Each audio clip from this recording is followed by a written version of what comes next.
அதாவது என்னென்னா, விஜய் படம் என்றைக்கு வருகிறதோ அன்றைக்கு தான் எங்களுக்கு பொங்கல் அப்படின்னு சொல்கிறது ஒரு ரசிகருடைய நியாயமான எதிர்பார்ப்பாக, நியாயமான குரலாக நம்ம எடுத்துக்கலாம். அது எனக்கு ரொம்ப தனிப்பட்ட முறையில் கேட்டிங்கன்னா, ஒரு சினிமாவை வந்து நீங்கள் வந்து ஒரு தமிழர் திருநாளோடு ஒப்பிடுறதெல்லாம் நமக்கு உடன்பாடு இல்லை. பட் ஒரு ரசிகன் அப்படி நினைக்கிறான், அது அவனுடைய இஷ்டம். ஆனால் அதுக்காக நாங்கள் பராசக்தி படத்தை புறக்கணிப்போங்கிறது இருக்குல்ல, அதெல்லாம் வந்து ரொம்ப ஒரு டூ மச்சான வன்மமாக தான் நான் நினைக்கிறேன். ஏற்கனவே நம் மொழிக்காக இங்கே எவ்வளவு பெரிய பிரச்சனை நடந்தது, எத்தனை பேர் உயிர் தியாகம் செய்தாங்கிறது இந்த தலைமுறைக்கெல்லாம் தெரியவே தெரியாது. அதை ஒரு ஜனரஞ்சக சினிமாவில் ஒரு பேக்ட்ராப்பாக வச்சு ஒரு படம் பண்ணியிருக்காங்க. அந்த படத்தை புறக்கணிப்போம் என்பது பராசக்திக்கு நஷ்டம் இல்லை, உனக்கு தான் நஷ்டம்.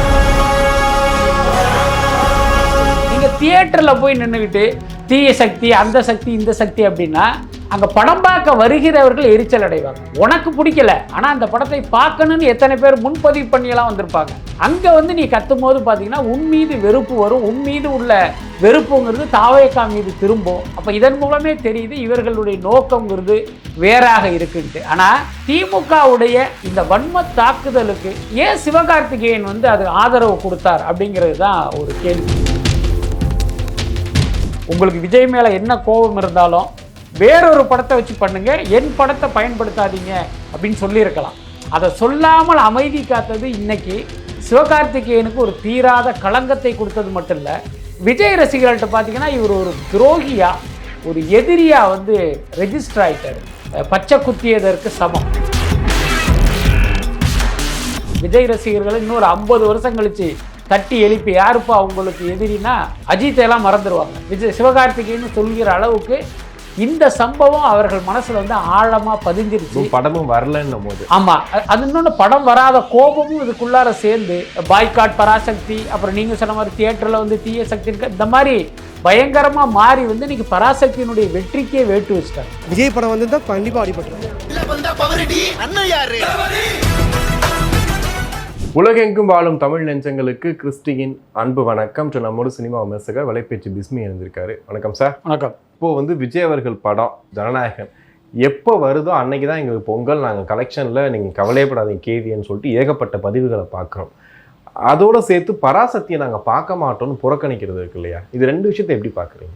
அதாவது என்னென்னா, விஜய் படம் என்றைக்கு வருகிறதோ அன்றைக்கு தான் எங்களுக்கு பொங்கல் அப்படின்னு சொல்கிறது ஒரு ரசிகருடைய நியாயமான எதிர்பார்ப்பாக, நியாயமான குரலாக நம்ம எடுத்துக்கலாம். அது எனக்கு ரொம்ப தனிப்பட்ட முறையில் கேட்டிங்கன்னா, ஒரு சினிமாவை வந்து நீங்கள் வந்து ஒரு தமிழர் திருநாளோடு ஒப்பிடுறதெல்லாம் நமக்கு உடன்பாடு இல்லை. பட் ஒரு ரசிகன் அப்படி நினைக்கிறான், அது அவனுடைய இஷ்டம்.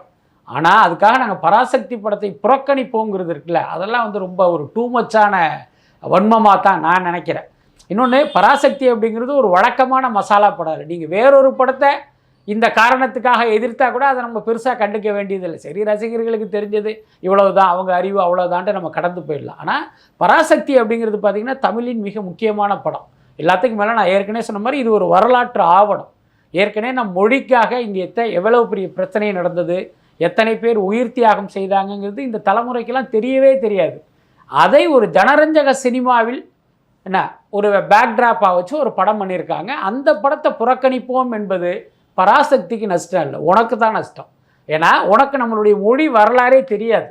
அது எல்லாம் எங்கே இருக்குன்னா புத்தகங்களில் இருக்குது. உனக்கு புத்தகமும் படிக்க தெரியாது. இந்த தலைமுறைக்கு பார்த்தீங்கன்னா புத்தகத்தை கொடுத்தா இப்படி பார்க்குறதா இப்படி பார்க்குறதான்னு கேட்குற அளவுக்கு தான் இவங்கெல்லாம் இருக்காங்க. அப்போ நீங்கள் அதையெல்லாம் தெரிந்து கொள்ளணும் அப்படின்னா ஒரே வழி பார்த்தீங்கன்னா திரைப்படம் போன்ற ஒரு வெகுமக்கள் ஊடகங்கள் வாயிலாக தான் அதை தெரிஞ்சிக்க முடியும். அந்த வாய்ப்பு உங்களுக்கு கிடச்சிருக்கு. அப்போ இந்த வன்மத்தை எல்லாம் தூக்கி தூர போட்டுட்டு அந்த படத்தை போய் பார்த்தேன் அப்படின்னா, அடடா ஹிந்தி எதிர்ப்புக்காக என்னவெல்லாம் பண்ணியிருக்காங்க, ஸோ இப்படியெல்லாம் நடந்துதா, அதனால தான் நம் மொழி காக்கப்பட்டதாங்கிற உண்மையே உனக்கு தெரியும். அந்த வாய்ப்பு நீயே மறுத்துக்கொள்வது அப்படிங்கிறது உனக்கு தான் அது வந்து மிகப்பெரிய நஷ்டம். இதை வந்து விஜய் ரசிகர்கள் புரிஞ்சுக்கணும். எல்லாத்துக்கும் மேலே இப்போ விஜய் இடத்த நம்ம பிடிக்கணும் அப்படின்னு சிவகார்த்திகேயன் நினைத்திருக்கலாம். அது ஒரு நடிகராக அவருடைய பாயிண்ட் ஆஃப் வியூ அது சரியாக கூட இருக்கும். அதே நேரம் எதிர்காலத்தில் நீங்கள் எதற்காக பராசக்தியை பார்க்க மாட்டேன்றீங்கன்னா, விஜய் மீதுள்ள அன்பில், விஜய் சிவகார்த்திகேயன் மீதுள்ள வெறுப்பில். இப்போ நான் கேட்குறேன், திடீர்னு வந்து எதிர்காலத்தில் விஜயும் சிவகார்த்திகேயனும் சேர்ந்து தோல் மேலே கை போட்டுக்கிட்டு ஒரு ஃபோட்டோக்கு போஸ்ட் கொடுத்தா நீங்கள் என்ன பண்ணுவீங்க? அப்போ நம்ம பராசக்தியை வந்து பாய்காட்டுன்னு சொன்னதே தப்புன்னு உனக்கு தோணுமா தோணாத? அதனால் நீங்கள் அந்த அளவுக்கெல்லாம் போக வேண்டியது இல்லை. ஓகே. ஆனால் தியேட்டர்லேயே நின்றுக்கிட்டு தீய சக்தி, திமுக பராசக்தி தீய சக்தின்னு சொல்கிற அளவுக்கு கோஷம் போகிற அளவுக்கு எங்கே போகுது? அல்ல, அதுதான் எனக்கு தேவையில்லைன்னு நினைக்கிறேன். அதாவது உங்களுடைய கட்சியின் தலைவர் விஜய் வந்து திமுகவை ஒரு தீய சக்தியாக அடையாளப்படுத்துகிறாரு.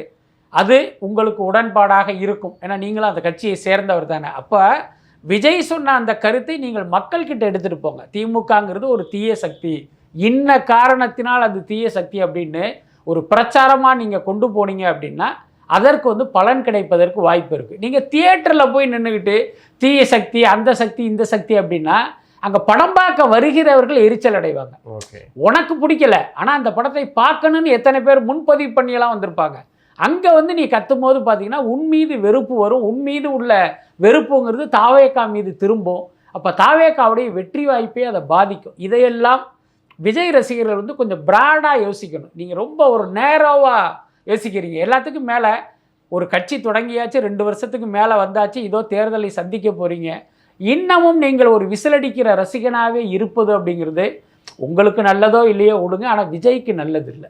ஓகே, பராசக்தியோட அந்த ட்ரெய்லர் வியூஸ் பார்த்தோம், அதுவே இவ்வளோ வியூஸ் வந்திருக்கே, அவங்க மொத்தமாக தேட்டருக்கு வந்திருக்கலாமே, வந்திருந்தாலும் இவ்வளோ வசூலாயிருக்குமே. ஆனால் முதல் நாள் வசூலுமே பெரிய சொல்லிக்கிற அளவு கிடையாது. இப்போ அடுத்தடுத்த நாட்களில் தியேட்டர்ஸ் ரொம்ப பெருசாக ஃபுல்லாகலை, அதுவும் கிராமங்கள் சைடில் கொஞ்சம் வெளியே போயிட்டு அங்கே ஃபுல்லாகலன்ற செய்தியும் பார்க்குறோம்.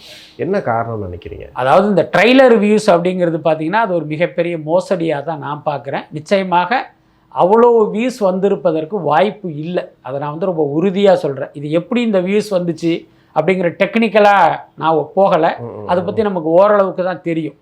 அதே நேரம் ஜனநாயகனை விட பராசக்தி வந்து இவ்வளோ பெரிய வியூஸ் அப்படிங்கிற அந்த ஒரு விஷயமே இது பொய் அப்படிங்கிறத உங்களுக்கு வந்து உணர வச்சிடும், உணர்த்திடுச்சு. அதுதான் உண்மை. இப்போ நீங்களே சொன்ன மாதிரி இப்போ நம்மளுடைய குற்றச்சாட்டுகளாக ஒதுக்கி வச்சுட்டு இல்லை ஜனநாயகனை விட உண்மையிலேயே பராசக்திக்கு இவ்வளோ பெரிய வியூஸ் கிடைத்தது அப்படின்னு சொன்னால் அது ஏன் தியேட்டருக்குள்ள ஆடியன்ஸாக கன்வெர்ட் ஆகலைங்கிற ஒரு கேள்வி இருக்குல்ல. FTFSலயே எல்லாமே வரலையே. அப்போ இதுக்கும் அந்த முதல் நாள் வந்த கூட்டத்துக்கு ஒரு பெரிய கேப் இருக்குல்ல.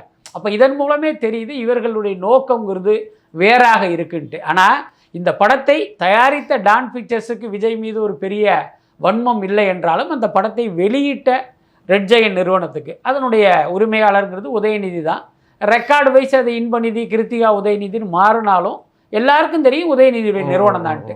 ஸோ இவர்களுக்கு வந்து ஒரு பெரிய நோக்கம் இருக்குது. விஜய் மீது வந்து இவர்களுக்கு ஒரு கோபம் இருக்குது. அதன் காரணமாக ஜனநாயகன் படத்தை காலி பண்ணணும் அப்படிங்கிற ஒரு மோட்டிவும் இருக்குது. அதனால இந்த விஷயங்கள் எல்லாத்தையுமே பண்ணாதான் நம்ம எடுத்துக்கலாம். ஆனால் என்னுடைய கேள்வி என்ன அப்படின்னா, திமுகவுடைய இந்த வன்ம தாக்குதலுக்கு ஏன் சிவகார்த்திகேயன் வந்து அது ஆதரவு கொடுத்தார் அப்படிங்கிறது தான் ஒரு கேள்வி. அதை வந்து இவர் வந்து தடுத்து இருக்கணும். ஏன்னா என் படத்தை வச்சு இதை பண்ணாதீங்க, உங்களுக்கு விஜய் மேலே என்ன கோபம் இருந்தாலும் வேறொரு படத்தை வச்சு பண்ணுங்க, என் படத்தை பயன்படுத்தாதீங்க அப்படின்னு சொல்லியிருக்கலாம். அதை சொல்லாமல் அமைதி காத்தது இன்னைக்கு சிவகார்த்திகேயனுக்கு ஒரு தீராத களங்கத்தை கொடுத்தது மட்டும் இல்லை, விஜய் ரசிகர்கள்ட்ட பார்த்தீங்கன்னா இவர் ஒரு துரோகியாக, ஒரு எதிரியாக வந்து ரெஜிஸ்டர் ஆகிட்டார். இதை வந்து அவ்வளோ சீக்கிரம் அழிக்க முடியாது. கிட்டத்தட்ட பார்த்தீங்கன்னா ஒரு பச்சை குத்தியதற்கு சமம். விஜய் ரசிகர்கள் இன்னொரு 50 வருஷம் கழித்து தட்டி எழுப்பி யாருப்பா அவங்களுக்கு எதிரினா அஜித்தையெல்லாம் மறந்துடுவாங்க. சிவகார்த்திகேயன்னு சொல்கிற அளவுக்கு இந்த சம்பவம் அவர்கள் மனசில் வந்து ஆழமாக பதிஞ்சிருச்சு. படமும் வரலன்னும் போது ஆமாம், அது இன்னொன்று படம் வராத கோபமும் இதுக்குள்ளார சேர்ந்து பாய்காட் பராசக்தி, அப்புறம் நீங்கள் சொன்ன மாதிரி தியேட்டரில் வந்து தீய சக்தின்னு இந்த மாதிரி பயங்கரமாக மாறி வந்து இன்றைக்கி பராசக்தியினுடைய வெற்றிக்கே வேட்டு வச்சுட்டாங்க. என் கேள்வி என்னன்னா, இந்த வன்மமும் கோபமும் இதோட நிற்காது. சிவகார்த்திகேயனுடைய ஒவ்வொரு படத்துலையுமே இது ஒரு பிரச்சனையாக வந்து நிற்கும். அப்போ இந்த ரோட்டில் போகிற ஓனான காதில் விட்டுக்கிட்ட கதையா, உங்களுடைய சுயநலத்துக்காக நீங்கள் செய்த ஒரு விஷயம் வந்து உங்களுக்கே அது வினையாக மாறிடுச்சு. இந்த விஷயத்தில் சிவகார்த்திகேயன் கொஞ்சம் புத்திசாலித்தனமாக அணுகி இருக்கலாங்கிறது என்னுடைய கருத்து. ஓகே, ஆனால் திரையரங்கு வரும்போதெல்லாம் ஜனநாயகன் எப்போ வருதோ அப்போ தான் நமக்குலாம் திருவிழா, நானும் காத்துக்கிட்டு இருக்கேன், சென்சார் போர்டு இருக்கவங்களும் மனுஷங்க தான், அவங்களும் வந்து நல்ல முடிவு எடுப்பாங்கன்னு தொடர்ந்து அதை சொல்லிக்கிட்டே தானே இருக்காங்க. அது ஒரு போலியான பேச்சு. சிவகார்த்திகேயன் மட்டுமே இல்லை, பொதுவாகவே இந்த ஊடகங்கள் முன்பு மைக்கை நீட்டும் போது இந்த சினிமாக்காரர்கள் பேசுகிற பேச்சை வந்து நம்ம நம்ப தேவையில்லை. ஒன்று பொய்யாக இருக்கும், இல்லைனா போலியாக இருக்கும், இல்லைனா மிகைப்படுத்தியதாக இருக்கும். இதுவும் அப்படிப்பட்டது தான். அதுக்கப்புறம் அவரே இன்னொரு இடத்துல என்ன சொல்கிறார் அப்படின்னா, அந்த சென்சார் பிரச்சனைக்கு கருத்து சொல்கிறேன்ட்டு 2 மாதத்துக்கு முன்னாலே நீங்கள் படங்களை வந்து தணிக்கைக்கு அனுப்பணுங்கிறது அவருடைய ஆலோசனையாக யோசனையாக சொல்கிறாரு. ஜனநாயகனுக்கு பிரச்சனை வந்ததுக்கு அதுவே காரணங்கிற டோனும் அதுக்குள்ளார இருந்துச்சு. என் கேள்வி என்னென்னா, உங்கள் பராசக்தி படத்தை எத்தனை மாதத்துக்கு முன்னால் சென்சாருக்கு அனுப்பிச்சிங்க, அதுக்கடுத்து சென்சாருக்கு வந்து 2 மாதத்துக்கு முன்னே எந்த நாட்டில் அனுப்புகிற நடைமுறையில் இருக்குது? இங்கே வந்து தணிக்கை வாரியத்தை ஒரு கருவியாக பயன்படுத்தி ஒன்றிய பாஜக அரசு விஜய்க்கு வந்து ஒரு குடைச்சலை கொடுக்குறாங்க. அது அப்பட்டமாக தெரியுது. அதை எதிர்த்து உங்களால் குரல் கொடுக்க துப்பு இல்லாமல் நீங்கள் இப்படி ஒரு ஆலோசனையை சொல்கிறதே வந்து ரொம்ப தப்பாக இருக்குல்ல. அதனால் இந்த ஜனநாயகன் விஷயத்தில் சிவகார்த்திகேயனுடைய கருத்து எதுவுமே வந்து ஒரு மெச்சூர்டாக இல்லை, ரொம்ப போலியாகவும் செயற்கையாகவும் இருக்குது. ஓகே, பராசக்தி படம் பார்த்துருப்பீங்க.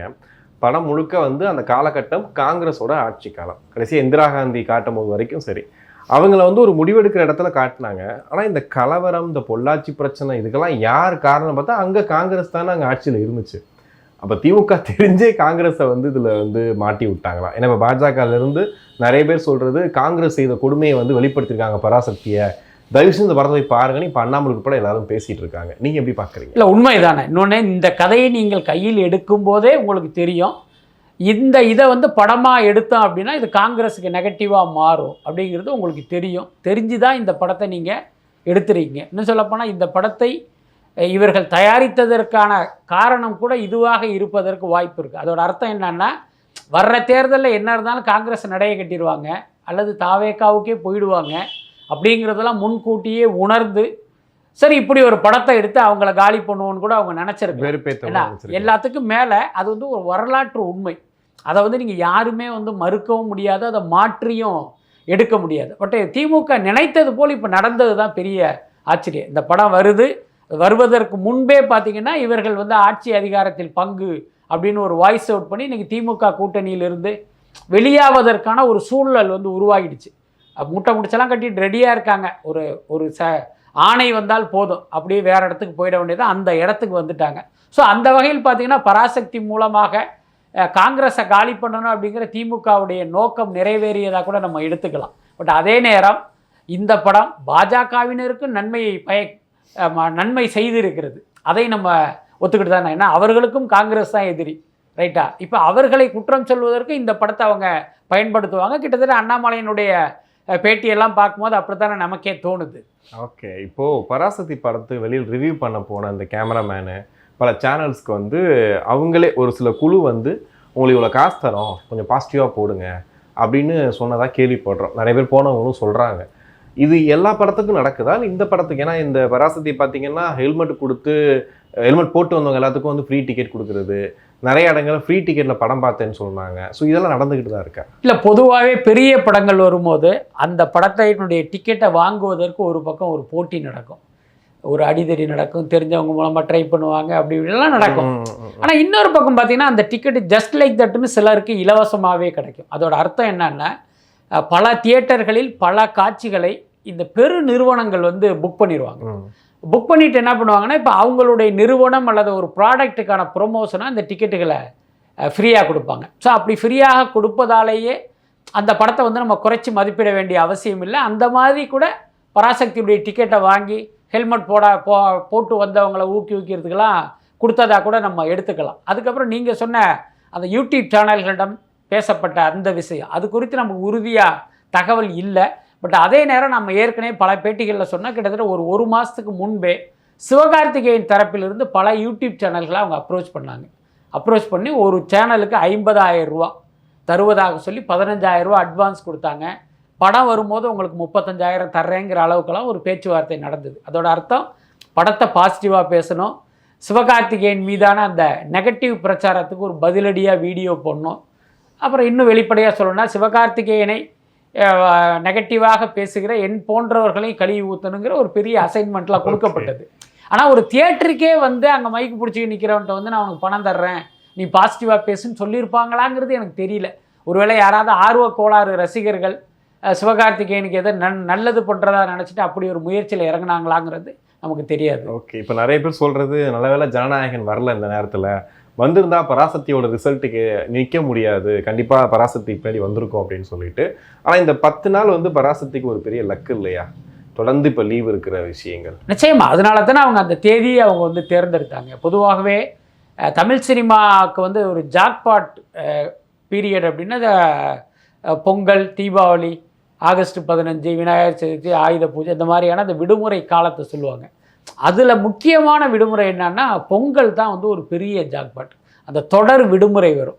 அதனால தான் பல பெரிய படங்கள் என்ன பண்ணுவாங்க, பொங்கலுக்கு வரணுங்கிறத கரெக்டாக அதை லாக் பண்ணிவிட்டு அதுக்கு ஏற்ற மாதிரி ஒரு 4 நாளைக்கு முன்னே 3 நாளைக்கு முன்னே ரிலீஸ் பண்ணுவாங்க. கிட்டத்தட்ட ஜனநாயகன்னு அந்த நோக்கத்தில் தான் அந்த 9ஆம் தேதி அவங்க செலக்ட் பண்ணுது. ஆனால் ஏதோ ஒரு காரணத்தில் இப்போ அந்த படமே இன்றைக்கி ரிலீஸ் ஆக முடியாத ஒரு சூழல் இருக்குது. பட் என்ன இருந்தாலும் அந்த ஒரு வசூல் காலத்தை ஜனநாயகம் மிஸ் பண்ணிச்சு அப்படிங்கிறதுல எந்த மாற்றமும் இல்லை. அதே நேரம் இந்த விஜய் ரசிகர்கள்லாம் சொல்கிற மாதிரி ஜனநாயகன் என்றைக்கு வருகிறதோ அன்றைக்கு தானே அது பொங்கல், அதுலேயும் எந்த மாற்றமே இல்லை.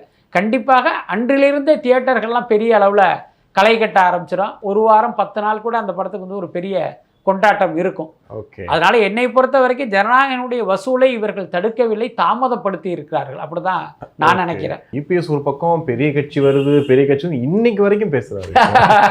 அதான் எனக்கே ரொம்ப வியப்பா இருந்தது. அதாவது கட்சி தலைவர்கள் எப்பயுமே மக்களை தான் முட்டாளாக்குவாங்க, ஆனால் இவர்கள் தொண்டர்களையும் சேர்த்து முட்டாளாக்குறாங்க. வழக்கமாக பார்த்தீங்கன்னா தொண்டர்களிடம் உண்மையை சொல்லிடுவாங்க, மக்களிடம் தான் பொய் சொல்லிட்டு இருப்பாங்க. ஆனால் எடப்பாடி வந்து சமீப காலமாக அவருடைய தொண்டர்களையுமே ஏமாற்ற தொடங்கி இருக்காரு அப்படிங்கிறதுக்கான சாட்சி தான் இது எல்லாமே. ஓகே, கண்டிப்பாக சார், நிறைய விஷயங்கள் பேசணும். அதுக்கு நன்றி. நன்றி.